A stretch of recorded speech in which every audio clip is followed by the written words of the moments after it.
We've grown up watching some actors for our entire lives. Every time they show up on our TV and movie screens, an impact is felt no matter the role. This applies to actor Tony Cox, who has been in the industry for over 40 years acting in television and films.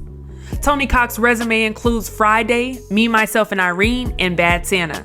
Throughout his career, Tony has proven himself to be a master at physical comedy, improv, parody films, and so much more. Each time Tony appears on camera, he always makes sure he puts on a memorable performance, which is why Tony Cox will always be unforgotten. Born in Manhattan, New York, but moved to Uniontown, Alabama when he was around 9 months old, Joseph Anthony Cox was raised primarily by his grandmother and grandfather. Cox's mother brought him to Alabama after divorcing from his father. As a child, Cox took an early interest in music and by the age of 10 was a devoted drummer. Cox had planned to study music in school, however, he had trouble reading the music notes. So he refocused and gained an interest in acting after watching Billy Barty, a little person who stood 3'9" and was also an actor. Soon, Cox would move to Los Angeles after some encouragement from his family and began taking acting classes at the Medic Studio School. In a 2016 interview with Barry Katz, Cox revealed that while at acting school, a white acting coach had discouraged him. He said, "I had a strike against me because I was black." He said, "The only thing you'll ever do is that you will always be in a costume." Cox called that moment one of the most disappointing of his career. Despite that piece of news, it didn't take long for him to find work in Hollywood. Cox's first on-screen appearance was a commercial called Burger Chef, where he acted alongside Phil Silvers and one of his inspirations, Billy Barty. Silvers played Santa Claus while Barty and Cox were elves. Cox landed his first film in 1980 with Dr. Jekyll and Mr. Hyde and was featured in the third Cheech and Chong film, Nice Dreams, the following year. In 1983, Cox played an Ewok in Star Wars, Return of the Jedi, and starred in several spin-offs. Cox also had a guest appearance in an episode of Pryor's Place, Richard Pryor's children's television show in 1984. Throughout the 80s, Cox's resume was filled with work including Spaceballs, Beetlejuice, and I'm Gonna Get You Sucker. In the 90s, some of his notable film work included single episodes of Married with Children, In Living Color, Mad TV, and The Jamie Foxx Show. He appeared in 2 episodes of Martin as well as Blank Man and Friday. In the same 2016 interview, Cox was asked what was the funniest scene he's ever done in his career. Cox said that his scene with Bernie Mac in Friday was high on the list. His role acting opposite Jim Carrey in Me, Myself, and Irene was a close second.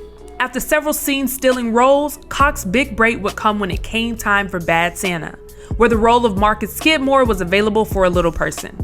The role was a big deal due to the fact that the character would receive second billing, right after Billy Bob Thornton.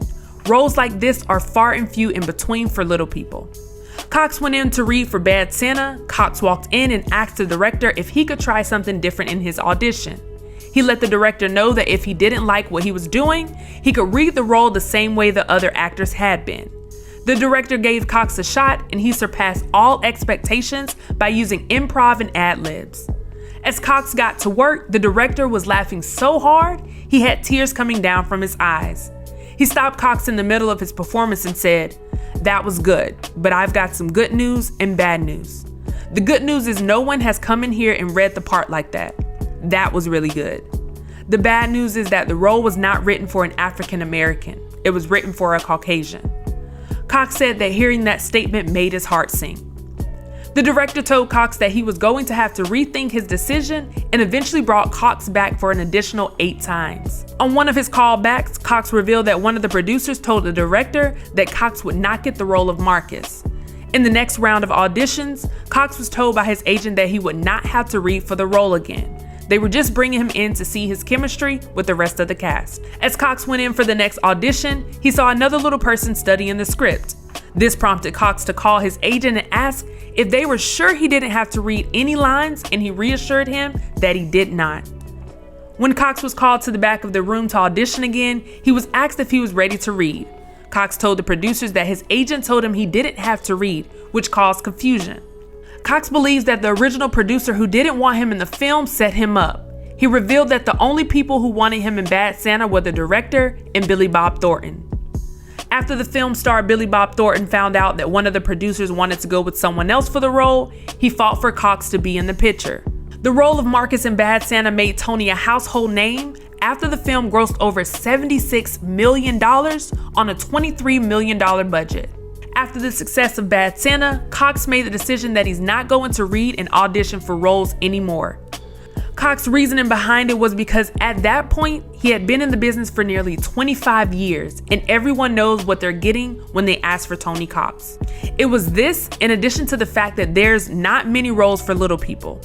Tony Cox was always at the top of the list when it came to little actors. After Bad Santa, Cox appeared in a few episodes of the FX drama Rescue Me and had significant roles in the parody films Date Movie and Epic Movie. In 2007, Cox was in Who's Your Caddy, starring alongside Big Boy, Faison Love, and Terry Crews. In the interview, Cox said he nearly changed his mind when it came to reading for roles when he got a call from Eddie Murphy. The film was Norbit. Cox received additional encouragement to read for the role from his manager because the role was not for a little person. Unfortunately, the role ultimately went to Cat Williams, who acted alongside Eddie Griffin as two low-level pimps. Cox has always been a consistent actor in the industry, appearing in a television series, films, short, and nearly every year since his first role. Cox's last live-action on-screen role came in 2016 when he reprised his role as Marcus Skidmore in Bad Santa 2. Released 13 years after the original, the sequel to Bad Santa was not as well received as the first.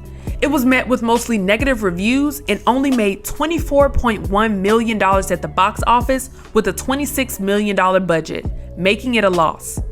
In 2018, Cox lended his voice to a Disney Pixar short film collection series.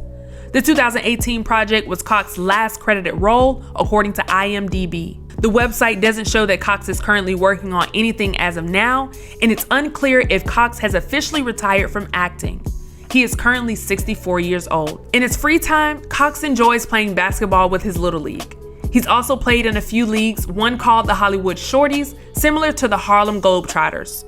Cox also had a gold medal in table tennis and is also a black belt. Cox has been married to a woman named Otelia since the late 80s. According to a feature in Jet magazine, the two met in high school and have one daughter. Standing at 3 feet 6 inches tall, Cox's presence in comedy far supersedes that. Cox has worked with everyone in the business that we love, from Richard Pryor to Keenen Ivory Wayans, Jim Carrey, Chris Tucker, Bernie Mac, and so many more. There's nothing that Tony Cox can't do. With this many significant moments in his career, it's no surprise why Tony Cox will always remain unforgotten.